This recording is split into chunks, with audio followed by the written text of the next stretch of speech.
Now, I'm sorry, but frankly, what kind of a security person are you if you can't defend life and property? Well, they can pick up the phone and dial 911. Sure, you can pick up the phone and dial 911 while you're being shot. They can't defend anybody. Dialing 911 is not defending anybody. Because anybody can dial 911, and in this day and age, maybe 20 years ago, before the cell phone was really prevalent everywhere, and the only place that you could make a phone call was from a landline phone, which wasn't everywhere. Okay, maybe there was a little bit more to be said about dialing 911 and the security guard. But let's face it, today, when just about everybody has a cell phone, and everybody is hiding under their desk dialing 911, the security guard doesn't need to do that. The security guard is supposed to be doing what? Protecting life and property.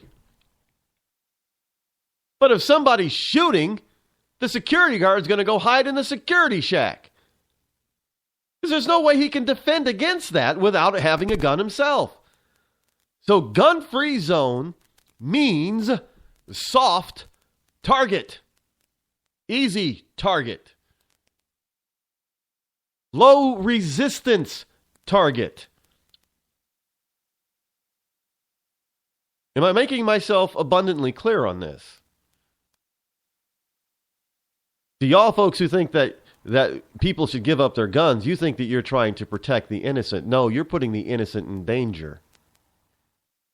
Remember, we have some gun-free zones. In our gun-free zone cities, they have some of the highest violent crime rate in the country, on the planet. There are some countries that have a higher violent crime rate than the United States because they're gun-free countries. You start letting the people pack and carry and let the people be able to defend themselves properly, and you see violent crime rate starts to drop. Because a criminal doesn't, excuse me, cannot get rid of this tickle. Because a criminal does not want to go up against a hard target. All they want to do is go up against soft targets. Because, criminals are really cowards when it comes right down to it. Most criminals are cowards. They don't want confrontation. They don't want to be challenged. Look, whenever anybody attacks, or robs a bank or something, what's the first thing that they do? First thing they do is take out the person with the gun. Because they expect that nobody else in the bank is going to have one. The first thing you do is you take out the person who obviously probably has one. You take them out, you subdue them, kill them, whatever. Take them out. Make sure that they cannot retaliate. First thing they do. Hell, they even do that in the movies. And then you're able to control everybody. So when you have soft targets, that means that you'll be able to do anything that you want to whomever you want, so long as there's nobody there to challenge you. Now, I know that there's God bless this vet, but the man was shot 7 times. I'm surprised he's alive because he charged the gunman trying to save the lives of other people. And he got shot 7 times, but he's still alive. Thank God for him. Let me tell you what would have surprised this gunman. The surprise would have come from somebody else who was carrying a gun. That would have been a huge surprise because they would be firing back at him.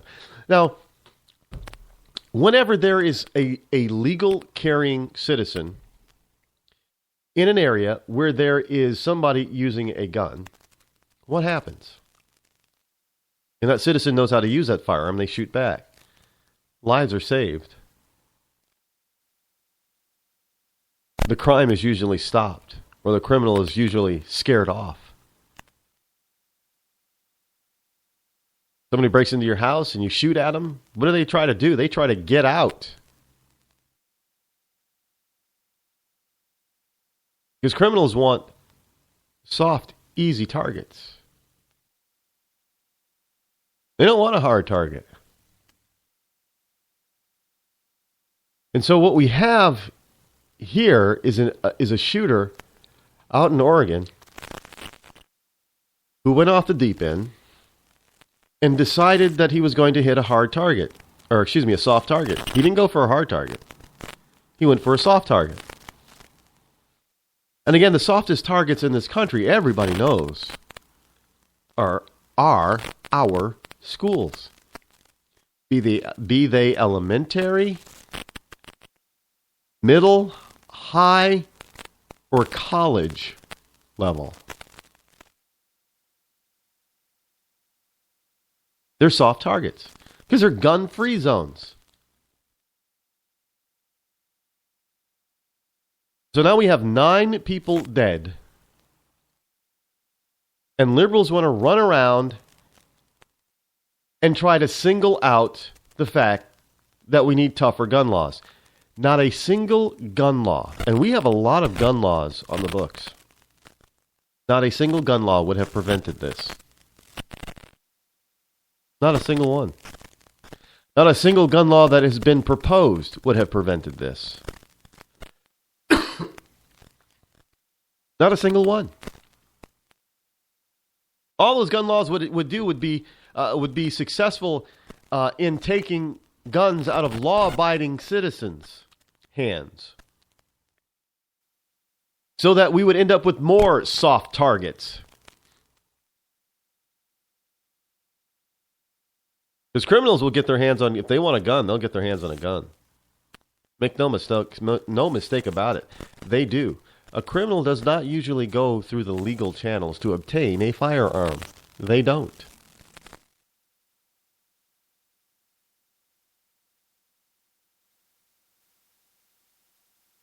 Now, this Oregon shooter, this is now being reported in many places, and here's from the New York Post.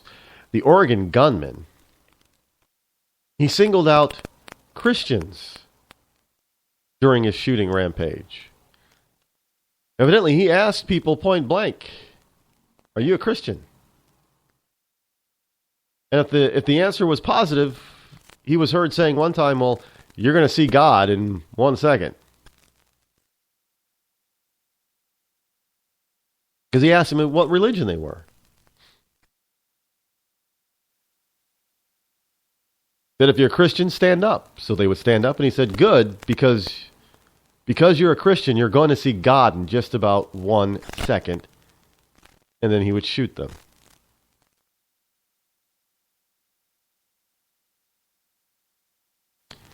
So here's a man that was anti-Christian, obviously. Now, they're not reporting that he was influenced by Islam, and I'm not suggesting that he was. But I am going to correlate that there is another group of people who are anti-Christian, and that they behead them, and they hang them, and they shoot them in the back of the head. So now, but I don't hear anybody on the left saying there's a war on Christians or a war on Christianity. Why? There's a war on everything else. There's a war on women. I'll tell you why they're not saying there's a war on Christianity. Because every other kind of war, quote unquote, that they want to say is a war on women, they're trying to blame conservatives and Republicans for it. There's a Republican war on women. There's a Republican war on gays. There's a Republican war on this person, this kind of person. There's a Republican war. But they cannot say that there's a Republican war on Christians. Because Republicans are Christians. Have you noticed that, folks? Have you noticed how nobody on the left is saying there is anywhere from the Middle East to the United States. Do you notice that the left does not say that there is a war on Christians? And there is a war on Christians. Because it cannot fit into their political agenda and ideology. Because it would mean that there's a war on the very people that they say are committing war on everybody else. It doesn't fit. There is nobody except for other Republican Christians who are saying that there's a war on Christians. And of course, the mainstream media isn't going to report that. They're not saying it. Oh, today the war on Christians continued by ISIS beheading another 9 Coptic Christians. They don't say that. The gunman, there's a war on Christians as this crazy gunman went to the Oregon College and opened fire and killed 9 Christians. They don't say that. Have you noticed? Oh yeah, I noticed.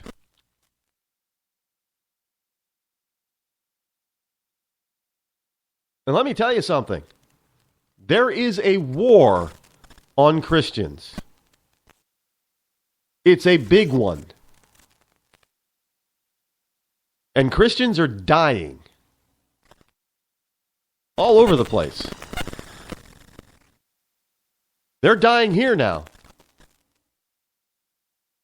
Because there is a real war on Christians. Not some made up, ginned up, not real type of war like war on women. There's no war on women. There is a real war on Christians.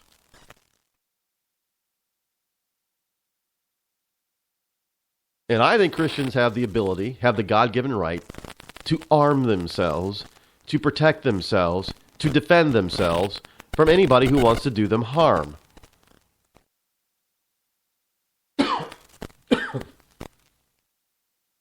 So this nut job gets a gun. I guess I saw a report. What do you have? He had 5 guns on him. So he meant to do some harm. And yet you got Obama running to the microphone saying, yeah, we need tougher gun laws. I want tougher gun laws. I. Me. I think somebody counted 28 times in a 12-minute speech that he used the first person of I or me. First person identifier, I or me.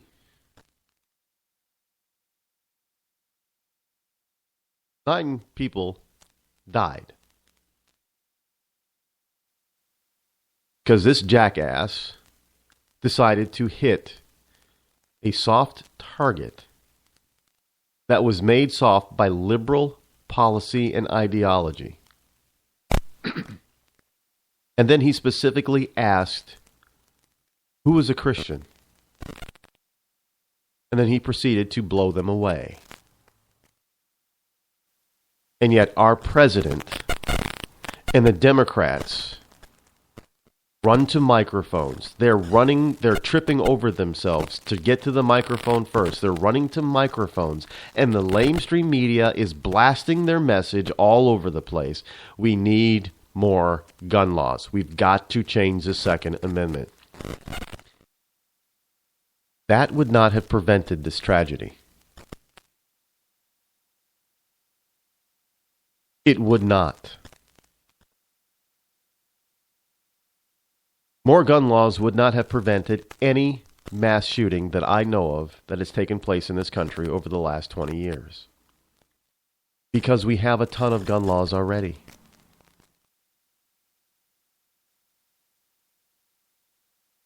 And yet you want to tell me that that's what the real deal is? That's what's really going to work? Is more gun laws?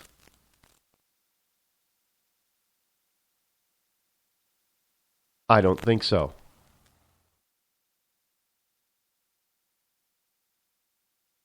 But there are people out there who think that, yeah, I guess that's what we need is more gun laws. Because if we have more gun laws, then we'll have less shootings. And if we have less shootings, then we'll have less people that are getting killed. No, it'll be like Washington, D.C. when they didn't have guns in the people's hands. You'll have more.